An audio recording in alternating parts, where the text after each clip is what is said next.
Hi everybody, it's Andy from James Neve. I had a good chat yesterday with a guy who's got a maisonette to sell in town at some point later this year. No urgent rush, just starting to sort of plan his move.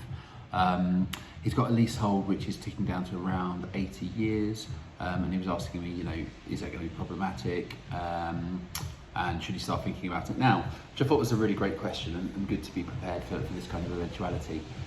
So leasehold renewals can be pricey, and the later your lower your lease ticks, the more expensive it is to renew.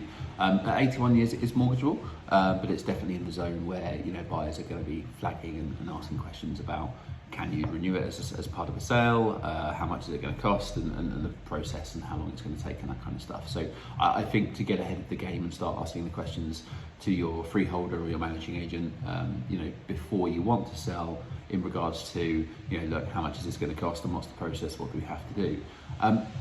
Lease renewals can be quite expensive and quite scary figures, so people often worry about cash flow. Actually, how do I afford to pay for this if I've got to do this to sell my property? But what I often try and reassure people is that we can structure sales where you can still sell the property at full market value, but lease renewal happens behind the scenes and it all goes through on completion on the same day. So the buyers pay full market value, you sell them a renewed leasehold, and the cost of it comes out of the completion funds.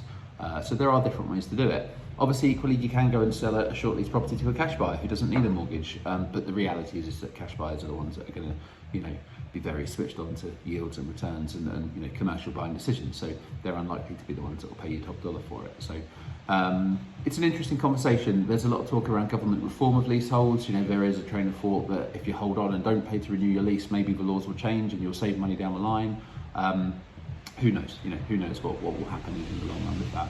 But certainly, if you need to sell in the shorter term or short to medium term, then I think it's better that you tackle the problem sooner rather than later, rather than let your lease tick down to a much lower and much more much more expensive cost base to renew. I hope that helps. If you have any questions, do drop me a line, andy@jamesneve.co.uk. Thank you.